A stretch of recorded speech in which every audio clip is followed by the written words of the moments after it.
अस्सलाम वालेकुम, very good evening to all of you. Dawn News पर इन फोकस के साथ मैं हूं नादिया नकी। एक और अंदरनाक वाक़या, इंतहाई अफसोसनाक वाक़या जो आज कराची में पेश आया, जहां 5 मंजिला इमारत ज़मीन बोस हो गई। पहली बार ऐसा वाक़या नहीं हुआ, कई बार पहले भी ये वाक़यात रूनुमा हो चुके हैं। ये जो आज इमारत कराची शहर में ज़मीन बोस हुई है, ये लियारी जो इलाका है, लियारी काफ़ी बड़ा है, उसमें जो बगदादी इलाका है वहाँ पर यह हुआ। और बताया जाता है कि अब तक जो जहाँ बाक होने वालों की तादाद है वो 7 हो चुकी है, कई ज़ख्मी भी हैं और कई के खदशात ये भी हैं कि वो मलबे तले दबे हुए हैं। रेस्क्यू सर्विसेज में दुश्वारियाँ भी हुई इस इलाके में, और जब ये बिल्डिंग गिरी तो उससे जो मुत्तसिल बिल्डिंग थी उसकी सीढ़ियाँ भी गिर गईं और उसके बाद स्नॉकल की मदद से लोगों को उतारा गया। और पूरे दिन जिस तरह से लोग अपने प्यारों के लिए रोते रहे और एक बेबसी की तस्वीर फिर नज़र आई हमें। 27 जून को सानहा स्वात हुआ था, इसी तरह से हमने देखा था कि लोग अपने प्यारों को बहता देख रहे थे, और आज ये हुआ जिसके बाद फिर हमने देखा कि आला सतह पर मजम्मत हुई, गफलतों के तयन करने का कहा गया, मअतलियाँ हुई। लेकिन ये कुछ इसी तरह से चलता रहता है, और ये जो वाक़यात रूनुमा होते हैं ये गवर्नेंस के हवाले से चीख चीख कर बताते हैं कि कितनी हमारे यहाँ गवर्नेंस हो रही है और कहाँ कहाँ फुकदान है, जिसको फौरी तौर पर सही करने की ज़रूरत है। आज इसी हवाले से बात करते हैं। हमारे साथ इन फोकस हैं सादिया जावेद, तर्जुमान हुकूमत सिंध हैं, और हसन बख्शी साहब हमारे साथ हैं जो चेयरमैन आबाद हैं। बेहद शुक्रिया आप दोनों मेहमानों का फॉर जॉइनिंग अस। सादिया साहिबा, जो अब ये इनिशियल तहकीकात हुई, सईद गनी साहब के भी बयानात आए, क्या गफलत किन की है, इन लोगों की जो इस बिल्डिंग में थे या उस रेगुलेटरी अथॉरिटी की थी जिसने इस बिल्डिंग को जो मकदूश करार दी जा चुकी थी उसे खाली कराना था? बिस्मिल्लाहिर्रहमानिर्रहीम।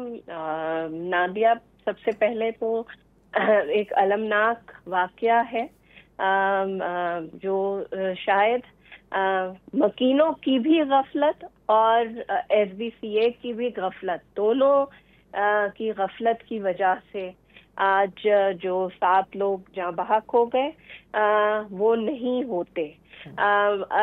3 से 4 इस बिल्डिंग को जो है वो नोटिस दिए गए, कोशिश कराई गई कि ये बिल्डिंग खाली हो, यहाँ तक के कि इस बिल्डिंग की लाइट काट दी गई थी कि मकीन जो है वो बिल्डिंग खाली कर दें। लेकिन वो जाहिर सी बात है कि गरीब बस्ती है, लोग जाएंगे कहाँ अगर वो ये जगह छोड़ दे, तो ऑल्टरनेटिव के लिए उनके पास शायद वसाइल ना हो कि हम जाएंगे कहाँ। इस बुनियाद पर लोग बिल्डिंगे जो मखदूश हैं कराची में, ये एक बिल्डिंग नहीं है, लियारी के इलाके में ये एक इमारत नहीं है, उस इलाके में, उस मोहल्ले में और भी बहुत सारी बिल्डिंगें हैं जिनकी निशानदेही है, जिन पे नोटिसेस लगे हुए हैं। SBCA के इंस्पेक्टर्स और वो कोशिश करते हैं लेकिन लोग खाली नहीं करते। अच्छा, लेकिन इस वक्त सिंध हुकूमत की सबसे पहली जो तरजीह है कि रेस्क्यू का ऑपरेशन जल्द अज जल्द मुकम्मल कराया जाए। लोगों की जिनकी हलाकत हो गई है उनकी मैयतें वहां से निकाली जा चुकी हैं, जो कुछ जख्मी हैं उनको, और अभी भी मलबे तले लोगों के दबे होने की इत्तलात है। इस वजह से बहुत इंतहाई एहतियात के साथ ऑपरेशन जारी। सही है सादिया साहिबा, आप हमारे साथ रहेगा। हसन बख्शी साहब, ये एक सिर्फ बिल्कुल सही कहा सादिया साहिबा ने कि मकदूश इमारत सिर्फ और सिर्फ लियारी में ही बहुत सारी हैं, बल्कि पूरे कराची में कई मकदूश इमारतें हैं, और मैं तो खुद इसके ऊपर बहुत ज़्यादा प्रोग्राम्स कर चुकी हूँ, और ज़्यादातर वो जगहों पर कि जहाँ पगड़ी सिस्टम है और लोगों की ये मकीनों की शिकायत होती है कि अगर हम खाली कर देंगे तो उसके बाद बिल्डर माफी आएगी और उसके बाद वो बिल्डिंग्स बना लेगी। फिलहाल जो सूरत हाल आपके सामने, कितनी पुरानी बिल्डिंग होगी जो मकदूश करार दी गई है? जी, बिस्मिल्लाहिर्रहमानिर्रहीम। नादिया, आपका शुक्रिया। पहले तो मेरे पास अल्फाज नहीं है कि मैं इस इंसिडेंट के लिए कि वो अल्फाज ढूंढूं जिसमें कंडेम कर सकूं। हावेवर मैं उस जगह पर इस वक्त मौजूद हूं जब आपसे बात कर रहा हूं और मेरे सामने रेस्क्यू का काम चल रहा है। देखिए, ये 600 के करीब बिल्डिंगें हैं जो डेंजरस डिक्लेयर कर गई हैं। 2 किस्म की बिल्डिंगें कराची में गिर रही हैं, एक वो जो डेंजरस डिक्लेयर हैं और वहाँ के मकीन नोटिस मिलने के बावजूद अपनी फाइनेंशियल चैलेंजेस की वजह से वहाँ से शिफ्ट नहीं हो रहे, अपनी जान को खतरे में डाल रहे हैं, अपनी बच्चों की जान को खतरे में डाल रहे हैं, और अपने वालिदैन की जान को खतरे में डाल रहे हैं। इसका क्या हल है?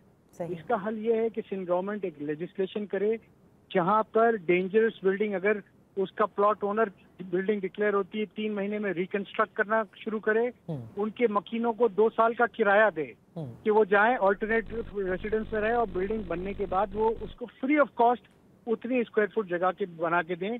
चूंकि बायलॉज चेंज हो गए हैं, अब ज्यादा हाइट मिलती है, तो 2-4 जो एक्स्ट्रा फ्लोर मिलते हैं वो बेच के अपनी कॉस्ट वसूल करे और अपना एक जायज नफा भी ले ले, ताकि ये लोग पीसफुल तरीके से, बाइज्जत तरीके से अपने मकान में महफूज रह सकें। अगर वो ओनर फेल होता है तो बिल्डिंग के जो रेसिडेंट्स हैं उनको कह दें कोई बिल्डर को ले आए और इसी फॉर्मूला पे काम करें। और अगर वो भी फेल होता है तो आप आबाद ये एक अथॉरिटी बनाए जहां ये लैंड की ओनरशिप ट्रांसफर हो और आबाद को कहें कि वो अपने मेंबर से ये बना के दे। आबाद ये बना के देगा, ये हमारी मॉरल, लीगल, एथिकल जिम्मेदारी है। ये तो वो 600 बिल्डिंगें हैं जो डेंजरस हैं। पर मैं इस लियारी की गली में आया हूँ मैडम, इस वक्त पाकिस्तान कराची में 60,000 वो बिल्डिंगें होगी जो इलीगल, अनऑथराइज, अनअप्रूव बनी है और कनायवन से बनी हुई है। बिल्कुल, इसमें कोई बिल्डर नहीं है, इसमें क्रिमिनल शामिल हैं। बनाने वाले क्रिमिनल, जो बनाने दे रहे हैं वो क्रिमिनल। तो उनके लिए मेरी ये रिक्वेस्ट होगी, अपील होगी कि एंटी टेररिज्म कोर्ट के कानून के जरिए पर्चे काटे जाएं ताकि इनकी बेल नहीं हो और ये लोग जो ये इलीगल, अनऑथराइज्ड, अनअप्रूव बिल्डिंग आज बन रही है इसको रोका जाए, डिमोलिश किया जाए।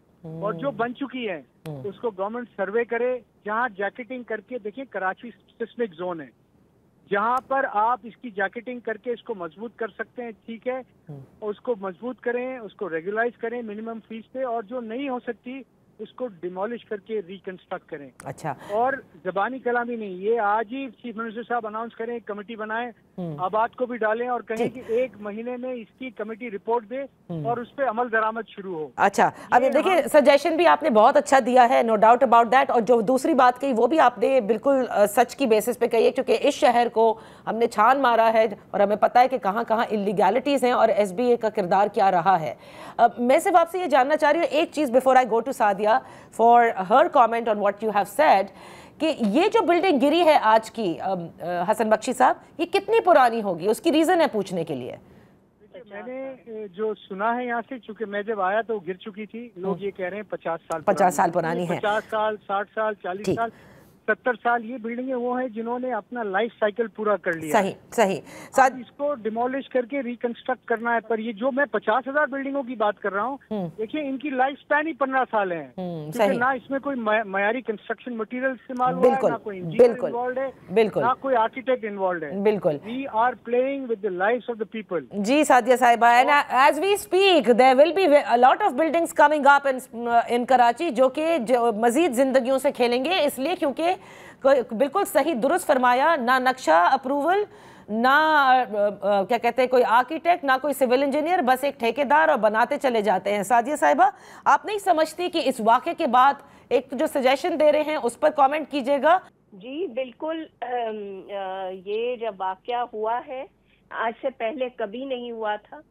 DG SBCA और सबको फौरी तौर पे सस्पेंड किया है, कमेटी बनाई है और बिल्कुल ओवरऑल पूरे कराची में बिल्डिंग्स के लिए सर्वे होना चाहिए, नो क्वेश्चन ऑन दैट। और जहां जहां इन अफसरों की गफलत है उनको सजा होनी चाहिए, उनको कैफरे किरदार तक पहुंचाना चाहिए। और जो इन्होंने बिल्कुल एक एडवाइस दी है, मैं ये बात आज कई चैनल्स के थ्रू कर चुकी हूँ कि कराची के जो एंटी इंक्रोचमेंट है इन बिल्डिंग्स की वो होनी चाहिए, लेकिन तमाम स्टेक होल्डर्स को इस शहर का जो है वो मिल बैठकर फैसला करना चाहिए। इन लोगों के लिए मुनासिब रिहाइश का इंतजाम होना चाहिए, वरना ऐसे हादसात होते रहेंगे। बिल्कुल, आपने दुरुस्त कहा, लेकिन स्टेक होल्डर्स को आप ही लोग इनवाइट कर सकते हैं। आप हुकूमत है, आपकी हुकूमत ना सिर्फ अब सूबे में है बल्कि लोकल गवर्नमेंट भी आपकी है, तो ना all the more responsibility on you and you have the power to do it. बिल्कुल आपकी बात सही है कि हम स्टेक होल्डर, सबसे बड़े stake holder Pakistan People's Party है और ये हमने ही इनिशिएटिव लेना है। इन्होंने इबाद के चेयरमैन ने बहुत अच्छी बात की है। I will be forwarding this to the chief minister, और वो बिल्कुल तमाम स्टेक होल्डर्स को साथ लेकर बैठेंगे। एक कराची के लिए, एक तो पहली बात ये कि कराची के मास्टर प्लान को रिविजिट करना चाहिए, जो इलीगल कंस्ट्रक्शन है उसके खिलाफ एक्शन। यहाँ पर मैं एक ब्रेक लूंगी। बेहद शुक्रिया हसन बख्शी साहब आपका और सादिया जावेद साहिबा आपका। ब्रेक लेने के बाद जब वापस हाजिर होंगे तो फिर दूसरे मौजूओं पर भी बात करेंगे। लेकिन ये जो आज हुआ है और इसके बाद जितनी हम फुर्ती देख रहे हैं बयानात में भी, मजम्मत में भी और अफसोस में भी, आई होप कि जिन्होंने गफलत बरती उनको कैफरे किरदार तक इस बार वाकई पहुँचाया जाएगा। Let's take a break. Welcome back. मखसूस नशिस्तों के फैसले के बाद हुकूमत मजीद मजबूत हो गई है और इस मजबूती के बाद जहां आईनी तरमीम का एक बाज़गश्त है कि कोई 27वीं आईनी तरमीम आने को है, उसमें क्या खदोखाल होंगे यह भी किसी को नहीं पता और आ भी रही है या नहीं, इसके हवाले से भी हुकूमत ने वाज़े तौर पर कोई मौक़िफ़ नहीं लिया। अलबत्ता पाकिस्तान तहरीक इंसाफ खुसूसन पंजाब में जो मौजूद है वो समझती है कि पंजाब की हुकूमत जो कि पाकिस्तान मुस्लिम लीग नून की है वो उनको खुसूसी तौर पर टारगेट कर रही है और उनके खिलाफ पहले मुअत्तली और मुअत्तली के बाद उन्हें उनके खिलाफ रेफरेंस भी दायर कर दी गई है। जहां ये बातें हो रही हैं वहीं ये खबर आई कि पाकिस्तान मुस्लिम लीग नून के सदर मियां मोहम्मद नवाज शरीफ साहब ने अडियाला जेल जाने का फैसला किया है कि वो इमरान खान साहब से मिलें। अब ये मुलाकात वाकई होने को है और अगर है तो इसके खदोखाल क्या हैं, इस पर बात करने के लिए इन फोकस हैं सेनेटर इरफान सिद्दीकी साहब, सेनेट में पाकिस्तान मुस्लिम लीग नून के पार्लिमानी लीडर। बेहद शुक्रिया फॉर जॉइनिंग अस। एक ऐसे माहौल में इरफान सिद्दीकी साहब जहां पर ये नज़र आ रहा है कि मुस्लिम लीग नून और PTI के दरमियान इंतहाई इस वक्त रस्साकशी है खुसूसन पंजाब में, वहाँ पर ये खबर आना कि पाकिस्तान मुस्लिम लीग नून से मियां मोहम्मद नवाज शरीफ अडियाला जेल जाने को तैयार हैं और इमरान खान से मुलाकात करेंगे, ये बताइए इसमें कितनी सदाकत है और अगर है तो वो क्यों अडियाला जेल जाना चाहते हैं, किन उमूर पर बात होने को है? बहुत शुक्रिया नादिया, आपके जो गुफ्तगू है कि मियाँ साहब अडियाला जेल जाने को तैयार हैं। मियाँ साहब बिल्कुल अडियाला जेल जाने को तैयार नहीं हैं। वो बड़ी दफ़ा अडियाला जेल जा चुके हैं, जुर्म बेगुनाही में भी जा चुके हैं और मुतअद्दिद बार कैद काट चुके हैं अडियाला जेल के अंदर।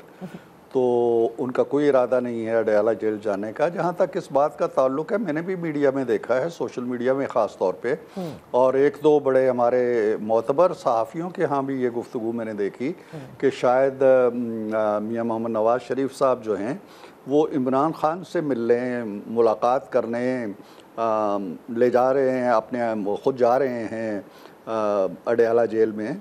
लेकिन उन्होंने ये नहीं बताया कि मियाँ साहब का क्या एजेंडा हो सकता है, वो क्या मांगने जा रहे हैं या क्या देने जा रहे हैं या कौन सा रोल प्ले करने जा रहे हैं, या उनके पास ऐसा क्या है जो खान साहब के काम आ सकता है, या खान साहब से मुलाकात करके ऐसी क्या चीज़ है जो मियाँ नवाज शरीफ के काम आ सकती है। ये सारी कहानी बिल्कुल बेमानी है, लग़्व है, इसमें कोई सब्सटेंस नहीं है।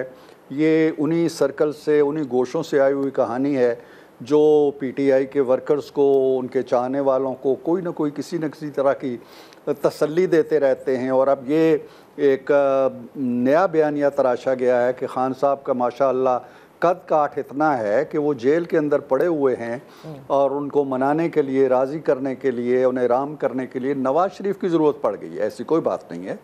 ना मियाँ साहब ने इस बारे में सोचा है, ना पार्टी ने सोचा है, ना कोई ऐसी बात कहीं ज़ेर गौर आई है, ना कोई ऐसा प्रोग्राम बना है। आखिर वो जाएंगे क्यों जाएंगे? खान साहब के बगैर, वो जो गालिब ने कहा था कि गालिब खस्ता के बगैर कौन से काम बंद हैं, क्या मुल्क चल नहीं रहा है? क्या मुल्क की इकानमी डूब रही है खान साहब के बगैर? क्या मुल्क में खान साहब की वजह से कोई बैरूनी ताल्लुकात हमारे ख़राब हो गए हैं? क्या खान साहब की वजह से हम खुदा न खास्ता भारत के साथ जंग हार गए हैं? खान साहब की कोई रेलेवेंस नहीं है मौजूदा पॉलिटिकल हालात के अंदर। अच्छा, वो अपने किए की सज़ा भुगत रहे हैं, वो किए की सज़ा भुगत रहे हैं और उनके कुछ साथी चाहते हैं कि हुकूमत से मुज़ाकरात किए जाएँ जो कोट लखपत के अंदर बैठे हुए हैं। सही। और उनकी पार्टी कंफ्यूज है। इसलिए कि उनका लीडर नहीं चाहता। वो कहता है जी चोरों से क्या बात करनी है, तो डाकुओं से क्या बात करनी है, तो फॉर्म 47 से क्या बात करनी है। तो पहले वो खुद आपस में तय कर लें कि उन्हें करना क्या है, उसके बाद हमारे आए। नवाज शरीफ का क्या लेना देना है इस सारे खेल से? ठीक है, ये तो यानी पाकिस्तान मुस्लिम लीग नून का मौक़िफ़ है कि इस वक्त वो समझते हैं कि इमरान खान की इस निज़ाम में कोई ज़रूरत नहीं है, तमाम तर मामला सही चल रहे हैं। लेकिन ये भी तो हो सकता है कि मियाँ नवाज शरीफ से ये काम करवाना कोई और चाहता हो। नहीं, ये सब आपकी सोच और आपकी फ़िक्र जो है ये उसकी करिश्मा साजियाँ हैं, करिश्मा सामानियाँ हैं। ना कोई और चाहता है, ना मियाँ साहब चाहते हैं। और दूसरी बात, मियाँ साहब का एक कद काट है। मियाँ साहब एक मुदब्बर शख्सियत हैं, एक बड़ी सियासी जमात के कायद हैं। उन्होंने 3 साल वज़ारत उज़्मा पे फायज रहे हैं। तो क्या वो किसी के कहने पे चल पड़ेंगे जी कि मैं इमरान खान के पास उसके दर दौलत पे हाज़िर हो जाऊँ? हाँ, जब वो खुद ताकत में थे और ख़ुद बैठे हुए थे, वज़ीर आज़म के ओहदे पे फायज थे, तो वो खुद चल के गए थे। मैं उनके साथ था, चौधरी निसार उनके साथ थे। हमने जाके खान साहब से मुलाकात की थी, मामलात को संभालने के लिए उनके साथ बैठ के अफ़हम तफ़हीम की ख्वाहिश का इजहार किया था और बड़ी अच्छी मुलाकात रही थी। तो वो रवादारी का, वज़ादारी का और सियासी तदब्बुर का एक मुज़ाहरा था। आज मियाँ साहब का खान साहब के पास चल के जाना और खान साहब से कोई इल्तिजा करना, मेरे ख्याल में तो ये तसव्वुर से भी बईद चीज़ें हैं, ख्वाब ख्याल से भी बईद चीज़ें हैं। ठीक, तो अब आते हैं इरफान सिद्दीकी साहब, क्योंकि वैसे भी देखिए मखसूस नशिस्तों के बाद हुकूमत की पोजीशन जो है वो ज़ाहिर है मज़ीद मजबूत हुई है पार्लियामेंट के अंदर। अब क्या 27वीं तरमीम का, जो कि बड़ी बाज़गश्त है कि आने को है, इसके हवाले से बताइएगा कि वाकई 27वीं तरमीम के ऊपर काम हो रहा है, और अगर हो रहा है तो अब वो कौन सा अनफिनिश्ड एजेंडा है जो 26th अमेंडमेंट में नहीं हो सका? देखिए नादिया, मैं आपको फ्रेंकली बताऊं कि मुझे किसी ऐसी तरमीम का 27वीं का कोई हवाला, कोई तज़किरा किसी जगह से नहीं मिला, न सियासी हलकों के अंदर, न पार्टी के लीडर से मिलते हुए। अभी 2 दिन पहले भी मेरी बड़ी तफसीली मुलाकात वज़ीर आज़म साहब से भी हुई है, कोई इस तरह का रेफरेंस नहीं आया। लेकिन ये कहने के बावजूद जिस तरह 26 तरमीमें हो चुकी हैं, तो 26 कोई ऐसी फिगर नहीं है जहाँ पे आइन रुक जाता है और उसके बाद इजाज़त नहीं देता। 27वीं भी हो सकती है, 28वीं भी हो सकती है ज़रूरत के तहत। लेकिन फ़िलहाल क्या कोई ऐसी तरमीम हो रही है तो उसके कंटेंट्स क्या हैं या क्या हुकूमत करने जा रही है, ऐसी कोई बात कम से कम मेरे इल्म में नहीं। तो क्योंकि बातें तो यहाँ तक हो रही हैं कि इस तरमीम के अंदर बहुत सारे जुडिशल रिफॉर्म्स में जो चीज़ें बाकी थी शायद वो कराई जाएँ, और दूसरा कि सदर के जो ओहदा है उसको भी शायद मज़ीद ताकतवर बनाने के बारे में सोचा जा रहा है। जी हाँ, बस वो मैंने जवाब दे दिया है आपकी बात का कि अगर ऐसा है जो आप की क्या सराई है या अंदाज़ा है, या हो सकता है आपके सोर्सेज मुझसे ज़्यादा तवाना हों और मजबूत हों, तो मैं उनकी तरदीद नहीं कर रहा। लेकिन मैं अपनी मालूमात आपको बता रहा हूँ कि मेरे इल्म में कम से कम नहीं है, और मेरा वास्ता और ताल्लुक़ आला लीडरशिप से भी रहता है जिसमें ये इशारा आया हो कि जी ये तरमीम करनी है और इसके लिए फ़ज़ा बनाई जाए या ज़मीन हमवार की जाए, या कोई कमेटी बनी हो जी कि इस तरमीम के क्या खदोखाल होने चाहिए। ऐसी कोई चीज़ नहीं। ठीक। वैसे आजकल के निज़ाम में जो क्रिटिसिज्म है सियासतदानों और पार्लियामेंटेरियंस को तो बाद में ही पता चलता है कि हो क्या रहा है। पहले कहीं और सारी तैयारी होती है और बाद में वो आप लोगों तक लाया जाता है। और हम जब बात यही कर रहे हैं तो ख्वाजा आसिफ को क्यों ना कोट कर दूं, जिन्होंने बरमला एक बार नहीं कई बार ऑन रिकॉर्ड कहा कि यह हाइब्रिड निज़ाम है, और and he went on to say it is working wonders for the people of Pakistan. मैं आपसे ये जानना चाहती हूँ कि आप नवाज शरीफ साहब के बड़े करीबी साथी हैं, और मैं वो नहीं भूल सकती जो कॉलम्स आपने लिखे कि जिस वक्त वो वज़ारत उज़्मा में थे और उनकी जो वज़ारत उज़्मा में उस वक्त के चीफ़ ऑफ आर्मी स्टाफ का जो दबाव रहता था या इस्टेब्लिशमेंट के साथ जो रस्साकशी थी, वो सब आपने बयान की है। ऐसा क्या हुआ कि अब हाइब्रिड निज़ाम तक आ चुकी है बात, और पाकिस्तान मुस्लिम लीग नून खुश भी है इससे? देखिए, ये एक ऐसा सवाल है जो मेरा ख्याल है बड़ा तफसीली जवाब मांगता है, और उस जवाब के अंदर भी फिर आपके ज़िमनी सवालात भी मांगता है।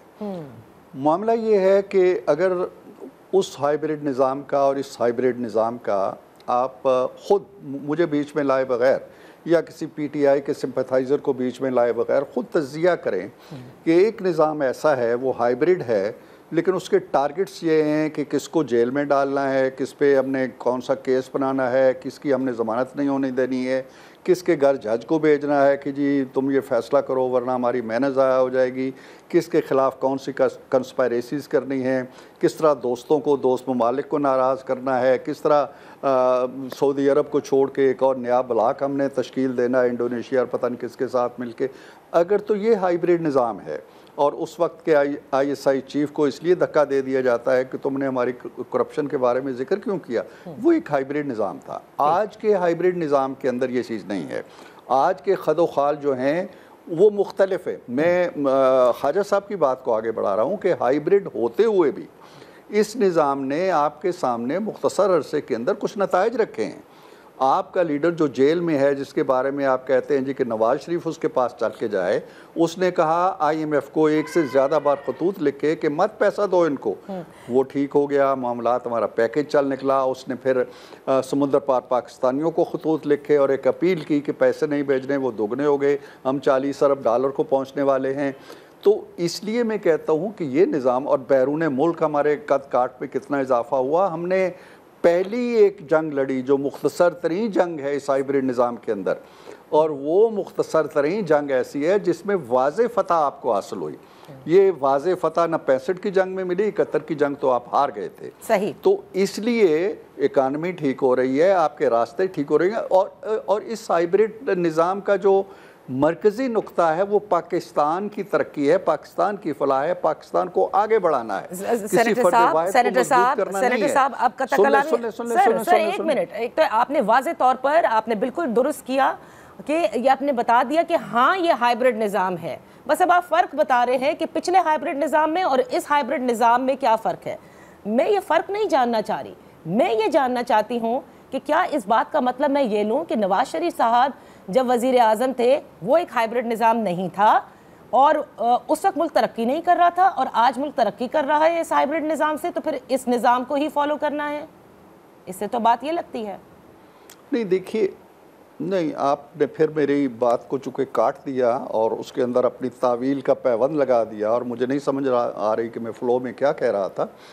लेकिन मैं ये कहना समझाना चाहता हूँ आपको कि एक निज़ाम जो हमारे यहाँ एक प्रैक्टिकल शेप इख्तियार कर चुका है, वो आइडियल ना सही, वो आपके आइन के 100% तकाज़ों के मुताबिक, सियासत के 100% तकाज़ों के मुताबिक, आला तरीन अरफा जमहूरी उसूलों के मुताबिक ना सही, लेकिन उस निज़ाम आपके मुल्क को इस वक्त ज़रूरत है। आपके मुल्क को ज़रूरत है कि तमाम ताकतें जो मैटर करती हैं, चाहे वो पॉलिटिकल हैं, चाहे वो दिफाई हैं, चाहे वो किसी और फील्ड के अंदर हैं, वो यकजान हो के इस मुल्क को दलदल से निकाले। उसके लिए जिस एज पेच में आप हमें उलझाना चाहते हैं कि ये हाइब्रिड और वो हाइब्रिड, ये मेरा ख्याल है कि मैटर नहीं करता। नताइज देखने चाहिए, पाकिस्तान कहाँ जा रहा है। क्या पाकिस्तान उस हाइब्रिड निज़ाम के अंदर बहुत अरफा वाला चला गया था? आज अब आपकी जो एक्सचेंज है वो चली जाती है 1.5 लाख के करीब चली जाती है। तो बस and result is what is working.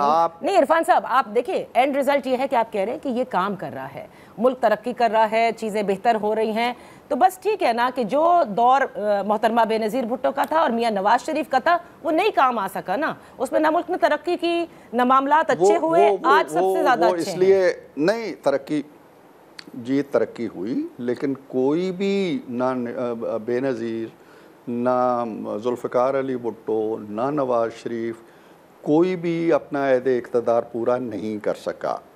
उसकी वजूहात भी यही थी कि हमारे अंदर जो सियासत और ताकतवर इदारों के दरमियान एक तवाज़ुन रहना चाहिए, या एक कुर्बत रहनी चाहिए, या एक इश्तराके अमल रहना चाहिए, या इश्तराके हदफ रहना चाहिए, वो नहीं था, जो हमारे यहाँ एक ज़मीनी हकीकत है। आज आप लोगों ने इसको हाइब्रिड का नाम दे दिया है और हम इसको इस्तेमाल कर रहे हैं, लेकिन इस हाइब्रिड के नीचे जाके अगर आप देखें तो तशरीह सिर्फ इतनी है कि तमाम इदारे जो हैं वो पाकिस्तानियत की बुनियाद पर और पाकिस्तान को मईशत के हवाले से, सियासत के हवाले से, दिफा के हवाले से एक आगे के मकाम पे ले जाने के लिए मुतहिद हैं। अब आप उसको एक ताने के तौर पर या तंज के तौर पर या गाली के तौर पर हाइब्रिड कहना या उस पर जोर देना चाहते हैं तो वो आपकी मर्जी है। ये अच्छी बात है कि जो आपके वक्त की स्टैब्लिशमेंट सेम पेज पर हो वो तरक्की कराती है, जो आपके मुखालफिन के दौरे हुकूमत में सेम पेज पर हो वो तबाही मचाती है। वो भी हाइब्रिड था, ये भी हाइब्रिड है। चले आगे तो चलते। ये फैक्ट्स है ना। नहीं आगे नहीं चलते, पहले इसको वाजे करते हैं। आगे इसलिए नहीं चलते कि आप बताइए ना कि हमने किस पे एफिडेविट का केस बना के रातों रात उसको जेल में डाला है। सर इद्दत का केस किसने बनाया? इसी तरह बहुत सारे केसेस हम भी बता सकते हैं। इस निजाम में भी हुए हैं ये केसेस। एक केस बताएं, एक केस।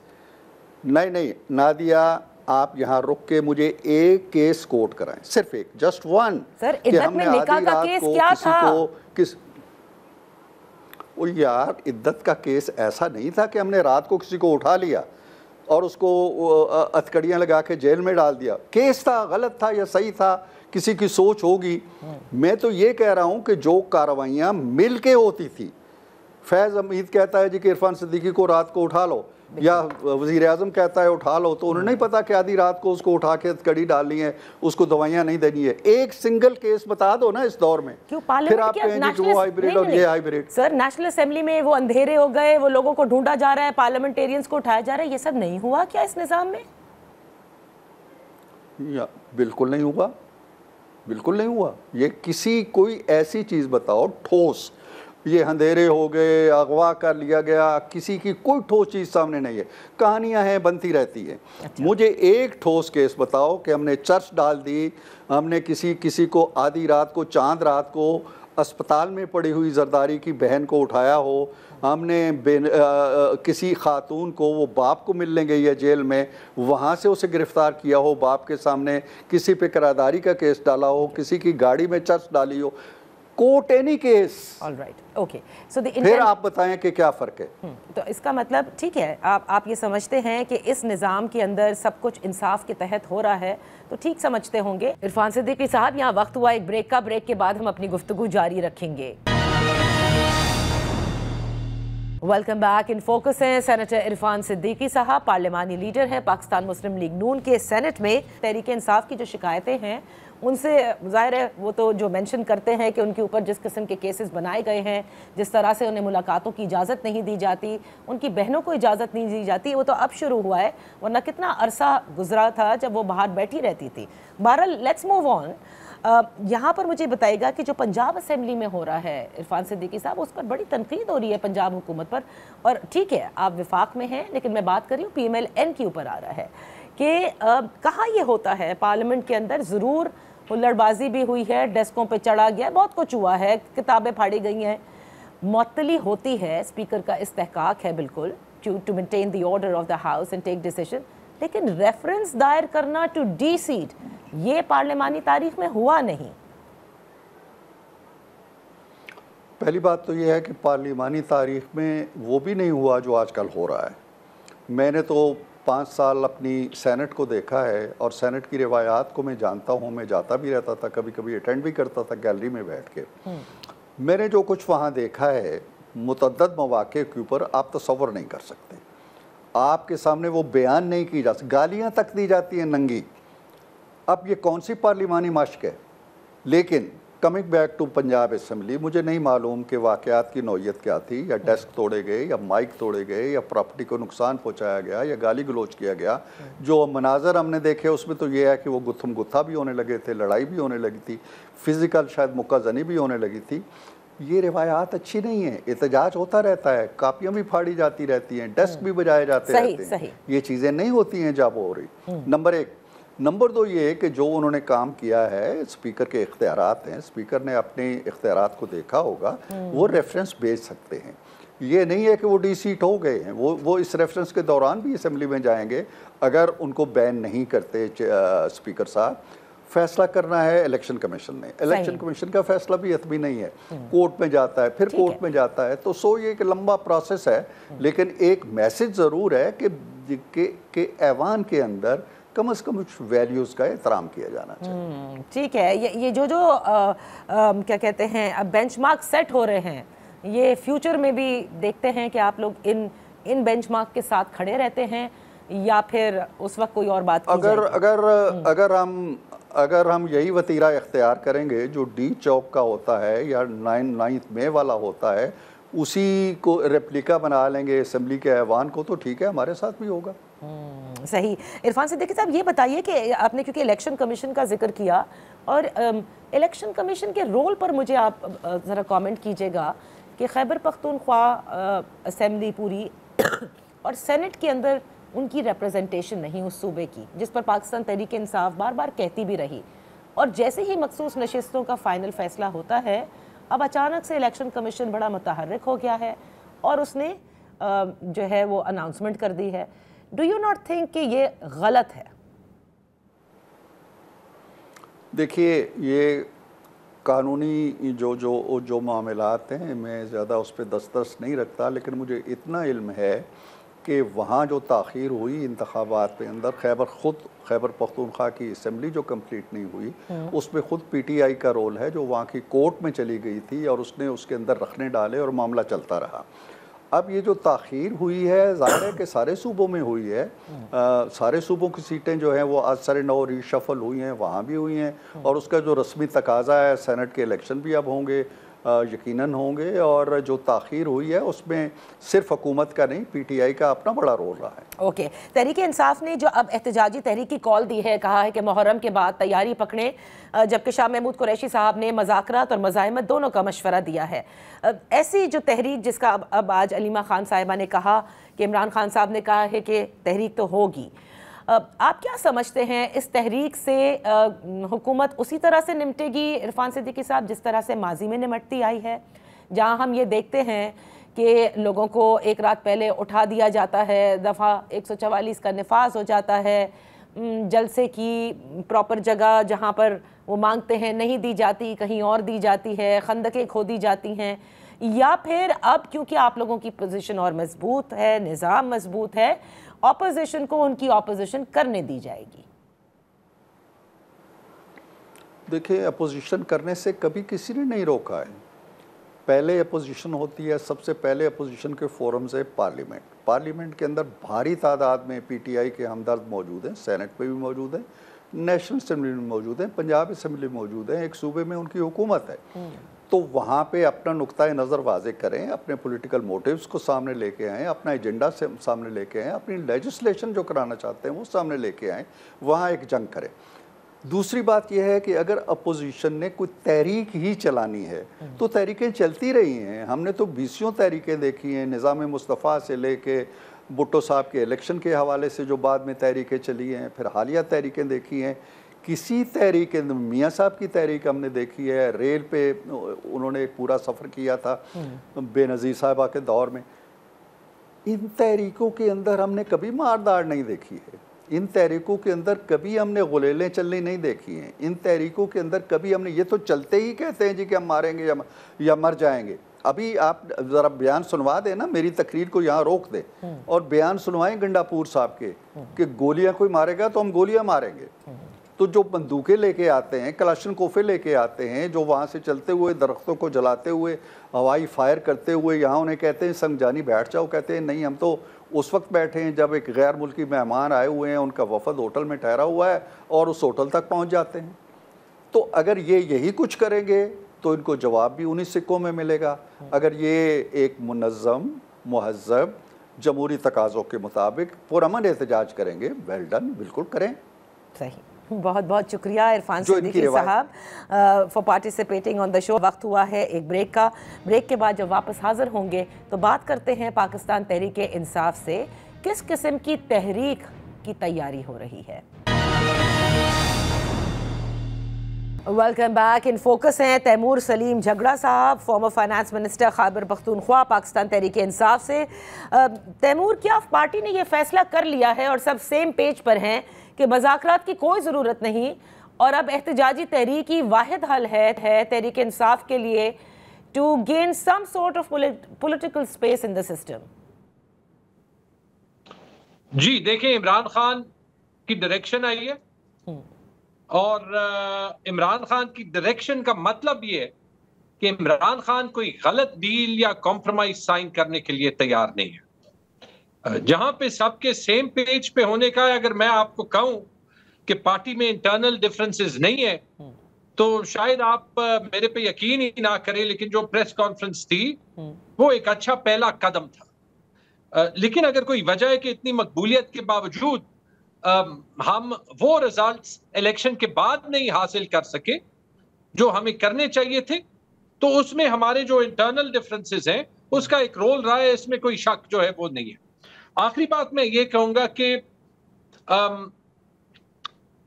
प्रोटेस्ट या मुजाहमत जो है वो एक कड़ी हो सकती है एक स्ट्रैटेजी की, आपकी पूरी स्ट्रैटेजी नहीं हो सकती। हमें ये इंश्योर करना पड़ेगा कि जहां पे हमारे 26 एमपीएस पंजाब असेंबली में आवाज उठाने के लिए उन पे डी-सीट होने की एप्लीकेशन हो सकती है, तो जो खैबर पख्तूनख्वा में रिगिंग होती है जिस पे इंक्वायरी पूरे पाकिस्तान में रिगिंग को साबित कर सकती है, वो क्यों नहीं होती? जिन लोगों ने केयरटेकर निजाम में कानून तोड़ा हो उन पे एक्शन क्यों नहीं होता? ये सारे लीगल स्टेप्स मेरे ख्याल में हमें ना सिर्फ मुत्तहिद होना पड़ेगा, लेकिन हर जो वो लीगल मीन्स ऑफ प्रोटेस्ट है या वो लीगल एक्शन है जो दिखाता है कि हम पाकिस्तान की खातिर तो इस निजाम के साथ चलने के लिए तैयार है, जैसे इंडिया के जंग में गए, लेकिन हम सिर्फ इसलिए कि ये निजाम हमें इंडिविजुअली बेनिफिट करे उसके लिए हम जो है वो अपने आप को कमजोर नहीं दिखा सकते, not only in words but in actions. नहीं, लेकिन ये जो फिर एक्शंस हैं जिसको आप कहते हैं कि कमजोर नहीं दिखा सकते, एक तारीख भी तो है ना। ये तारीख 75 सालों की तारीख है और इसमें स्पेस जिस तरह से निकाली जाती है उनमें डायलॉग जरूरी है, and that is the art of politics. अभी हम कुछ भी कह लें इसको कि कौन सा निज़ाम बेहतर था पिछला, इस वक्त का, व्हाटएवर, या आप लोगों ने नहीं सेम पेज वाली को फॉलो नहीं किया था, let's you know, I mean this is the reality of Pakistan. इसलिए मैं कह रही हूँ कि खाली, आपने भी कहा कि वाहिद स्ट्रैटेजी ये नहीं हो सकती कि मज़ाहमत की जाए। लीगल एस्पेक्ट में आप लोग बिल्कुल हर तरह से आप लोग आगे हैं, कोर्ट्स के दरवाजे खटखटाते हैं, बट वो जो डायलॉग होना है वो उसके लिए राजी नहीं होते, और लगता यह है कि रिजिडिटी यही है कि सरकार से नहीं करनी, फील्ड मार्शल से ही करनी है। रिजिडिटी की शायद कुछ वजूहात हैं। पहली वजह तो यह है कि दोबारा से देख लें, मेरे ख्याल में अगर किसी का ख्याल था कि इमरान खान कोई पर्सनल कॉम्प्रोमाइज के लिए जो है वो ये सारी तहरीक कर रहा था, कोई पर्सनल गेन के लिए कर रहा था, तो जिस तरीके से इमरान खान ने 2 साल की जेल सही है, तो उसने पाकिस्तान में तो तारीख बना दी है। और मेरे ख्याल में उनके मुखालिफिन, उनके दुश्मन, ये कहें या ना कहें, उनको दिल में पता है कि वो जुर्रत जो इमरान खान ने दिखाई है उनमें नहीं है। पहली बात। नहीं, राना सनाउल्लाह साहब ने कहा है ऑन रिकॉर्ड के जुर्रत से गुजारी है। नादिया, आपने बड़ा इंपॉर्टेंट सवाल किया है, तो मैं एक्चुअली उस पे आना चाह रहा हूं। मैं आपसे एग्री करता हूं, जहां पे स्ट्रेटजीज में ये सब कुछ होता है, डायलॉग के लिए जो है वो हमें तैयार होना पड़ता है, अभी भी करने की जरूरत है। बेहतरीन तरीका डायलॉग ही है। लेकिन आप ये तो कहें, आप बैरिस्टर सैफ के अलावा किसी और को इमरान खान से बात तो करने दे। आपको यही डर है ना कि इमरान खान सख्त बात करेगा। आप ये क्यों नहीं समझते, जब वो पॉलिटिकल स्टेक होल्डर्स जिनको पॉलिटिक्स समझ आती है वो इमरान खान से मिले, तो शायद कोई रास्ता निकाले जो पाकिस्तान के लिए अच्छा हो। या तो कह दे कि पीटीआई में अगर सब गद्दार है तो फिर ना सिर्फ बैन कर दें इस पार्टी को, फिर हर एक पे हाई ट्रीजन के केसेस भी कर दें। देखिए, वो रिजिडिटी, उसकी प्राइमरी जिम्मेदार हुकूमत और निजाम ही है। हाइब्रिड निजाम उसे अगर ख्वाजा आसिफ कहते, मैं नहीं कहता, तो हाइब्रिड के तो 2 रुख होते हैं ना। नहीं, इरफान सिद्दीकी साहब थे, तैमूर आपसे कबल इरफान सिद्दीकी साहब थे, उन्होंने भी माना है कि यह हाइब्रिड निजाम है, लेकिन आपके वाले हाइब्रिड निजाम से बेहतर है। ये मतलब फॉर गॉड सेक, नवाज शरीफ 93 का मुझे याद है, मैं डिक्टेशन नहीं लूंगा। 2002 का मुझे याद है जब ख्वाजा आसिफ असेंबली में जो है वो फौज के खिलाफ तकरीरें कर रहे थे, जैसे कि वो पत्नी कोई सिविल सुप्रीमेसी के हीरो हैं। 2014 के धरना में मुझे नवाज शरीफ याद है, उस वक्त मैं सियासत में नहीं था, जो कहते थे कि जी पार्लियामेंट से सुप्रीम कोई चीज नहीं है। और आज हम कहते हैं कि हाइब्रिड से सुप्रीम कोई चीज नहीं है। तो for God sake give me a break. नहीं, लेकिन ठीक है, उस वक्त के हाइब्रिड निज़ाम से मैंने कहा ना कि जिसकी जब हुकूमत होती है वो उसको फुल डिफेंड करता है कि किस किस्म के मरासिम हैं आपके उस वक्त की इस्टेब्लिशमेंट के साथ and why is it needed so. But having said that, देखिए तहरीके इंसाफ में अभी भी जो बहुत सारे जो मुबस्सिरीन कहते हैं, जो मुझसे ज़्यादा सियासत समझते हैं, हम तो तालिब इल्म हैं सियासत के, कि कई चीज़ों में आपको लचक दिखानी होती है। फॉर एग्जाम्पल पाकिस्तान तहरीक इंसाफ का सोशल मीडिया, जिसके हवाले से अली मोहम्मद खान साहब ऑन रिकॉर्ड हमारे शो में कह चुके हैं कि वो बहुत सी ऐसी बातें करता है जो नहीं करनी चाहिए और उसको कंट्रोल होना चाहिए। इसी तरह आपके जो साबका लोग हैं, उसमें फवाद चौधरी साहब हैं, वो कहते हैं कि मौजूदा क़यादत इमरान खान साहब की रिलीज़ के लिए तो काम ही नहीं कर रही क्योंकि कोई स्ट्रैटेजी नहीं है। तो ये बातें भी तो देखें कि कहीं ना कहीं गलतियाँ तहरीक इंसाफ से हुई हैं।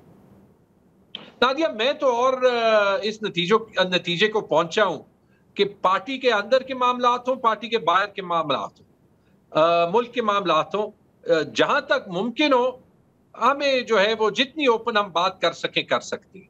बाहर के मामलात पे हर बात करना इसलिए शायद मुमकिन नहीं है क्योंकि फ्रैंकली वो फ्रीडम ऑफ स्पीच का माहौल नहीं है जिसमें आप ओपनली बात कर सकते हैं। पार्टी के अंदर के मामलात में आपको ऑब्वियसली ये चुनना पड़ता है कि कौन सी जो बात है वो बेहतर है कि आप उस तरीके से बाहर ना करें जो कि अंदर हल होनी चाहिए। लेकिन जब अंदर बातें हल ना हो तो आपको अपने फॉल्ट्स मानने चाहिए, इसमें कोई बुराई नहीं है क्योंकि वही वो प्रेशर आप पे डालता है कि आप वो फॉल्ट्स अंदर हल करें। सोशल मीडिया की आपने बात की, सोशल मीडिया की जो ओपननेस है वो पाकिस्तान की स्ट्रेंथ है। वो हमने देख लिया कि जिनको हम डिजिटल टेररिस्ट कह रहे थे वो इंडिया के खिलाफ जंग में डिजिटल वॉरियर्स बन गए। आपने ट्विटर खोला, उन्होंने इंडियन डायस्पोरा का, इंडियन सोशल मीडिया का वो हाल किया कि वो एक उनके रफाल गिरे हमारे मिसाइल्स के साथ और एक उनका बयानिया गिरा हमारे सोशल मीडिया वॉरियर्स के साथ। तो freedom of speech, freedom of press, openness, उसका एक फायदा होता है। उसमें लोग गलत बात करते हैं, हर तरफ पे करते हैं, हुकूमत की तरफ से करते हैं, हमारी तरफ से करते हैं, हमें उस हर बात की मजम्मत करनी चाहिए। लेकिन हमें बुनियादी जो फ्रीडम ऑफ स्पीच है उस पे उस पे हाथ जो है वो नहीं रखना चाहिए। अगर मैं अपने सोशल मीडिया अकाउंट्स पे गाली बर्दाश्त कर सकता हूं, गलत बात बर्दाश्त कर सकता हूं, मुझे पता है मैंने क्या सही किया है, तो कोई मुझ पे जो इल्जाम लगाए doesn't make a difference for me. इतनी बड़ी बात नहीं है, सीना खोल देना चाहिए। दो चीजें हैं जो जल्दी से मैं चाहूंगी आप इस पे कमेंट करें। आपकी नजर से भी गुजरी होंगी और आज हमने इरफान सिद्दीकी साहब से भी पूछा कि नवाज शरीफ साहब के हवाले से खबर आई थी कि वो अडियाला जेल में इमरान खान से मुलाकात के लिए तैयार हैं। उन्होंने तो इसको रद्द किया, उन्होंने कहा ऐसी कोई बात नहीं है और वो क्यों जाएंगे अडियाला। मेरे ख्याल में पहले नवाज शरीफ को कोट लखपत जाना चाहिए, वो करीब भी है, वहां पे डॉक्टर यास्मीन राशिद से मिलना चाहिए, उनको मुबारकबाद देनी चाहिए कि नवाज शरीफ के होम हलके में एक खातून ने उनसे जेल में बैठे हुए जो है एक रिकॉर्ड उनको शिकस्त दी। फिर उनसे माफी मांगनी चाहिए कि जो शिकस्त खाने के बाद जो वोट को इज्जत दो के चैंपियन थे, उन्होंने वोट को ज़रबे दस करके वोट का बेड़ा गर्क किया अपनी सीट में, बाकी मुल्क को छोड़े, उसके बाद जो है वो बाकी बात करते हैं। और दूसरी चीज नवाज शरीफ को ये सोचना चाहिए और इस हाइब्रिड निजाम को भी ये सोचना चाहिए कि ये इस्लामी जमहूरिया पाकिस्तान है या सल्तनत शरीफिस्तान है। क्योंकि जिस रिकॉर्ड से हम पंजाब में मरियम का नाम इस्तेमाल कर रहे हैं, हर यूनियन काउंसिल में BHU होता है, मैं पंजाब में काम किया है, यानी 3000 से ज्यादा BHUs हैं, हर एक का नाम आपने मरियम क्लिनिक रख दिया। हर जो 60-70 बेड का हॉस्पिटल है उसका नाम मरियम हॉस्पिटल रख दिया। जिना इंस्टीट्यूट ऑफ कार्डियोलॉजी का आपने नाम चेंज करके असेंबली के स्क्रीन पे दिखाया मरियम इंस्टीट्यूट ऑफ कार्डियोलॉजी, फिर बाद में कहा कि हमने नहीं किया। मतलब आप कौन सी दुनिया में रहते हैं? हम 17वीं सेंचुरी के फ्रांस में तो नहीं रहे ना। लेकिन 17वीं सेंचुरी के फ्रांस में भी जब ऐसे काम होते गए तो फिर फ्रेंच इनकलाब आया, और मैं बिल्कुल इनकलाब के हक में नहीं हूं। इस मुल्क में एवोल्यूशन होनी चाहिए। आपने कहा अगर इस मुल्क में कॉन्स्टिट्यूशनल सुप्रीमेसी भी होगी, उसमें सब स्टेक होल्डर्स को साथ बैठना पड़ेगा, लेकिन उसका हाल माजरत के साथ हाइब्रिड निजाम में भी पूरे मुल्क का नाम मरियम और नवाज शरीफ के जो है वो नामों पे तब्दील करना नहीं है। अच्छा, तो बैरिस्टर सैफ का आपने जिक्र किया था और कहा कि उनके अलावा भी किसी को मुलाकात करनी चाहिए, तो क्या हम ये समझे कि बैरिस्टर सैफ की जब मुलाकात होती है वो किसी के कहने पर ही होती है और कोई पैगाम रसानी के लिए ही होती है? नहीं, सिंपल बात करते हैं। बैरिस्टर सैफ हमारे पार्टी का हिस्सा है, लेकिन बैरिस्टर सैफ शायद हुकूमत और हाइब्रिड निजाम में एक ब्रिज का किरदार अदा कर रहे हैं। बैरिस्टर सैफ का जो माजी रहा है वो ये रहा है। Let's just call a spade a spade. तो बैरिस्टर सैफ को ही फिर आप लोग ब्रीफ कर दिया करें ना, जब इजाजत उन्हीं को है मिलने की और वही ब्रिज है वो मैं ये सोच रहा था कि हम सबको जो है वो टॉम क्रूज जैसे मिशन इम्पॉसिबल में मास्क पहनता है लोगों के, वो टेक्नोलॉजी ला के बैरिस्टर सैफ के मास्क पहन देने चाहिए और सब हम जब अडियाला जाएंगे तो फिर बड़े आराम से शायद मुलाकात हो। फैसल चौधरी भी तो मुलाकात करते हैं, वो तो ब्रिज नहीं है। फैसल ने 1-2 बार वैसे कहा है, लेकिन इस पे बेहतर जवाब फैसल ही दे सकते हैं। बहुत बहुत शुक्रिया तैमूर सलीम झगड़ा साहब for being with us on the show. इसी के साथ प्रोग्राम का वक्त खत्म होता है। कल फिर आपकी खिदमत में हाजिर होंगे। इजाजत दीजिए, अल्लाह हाफिज।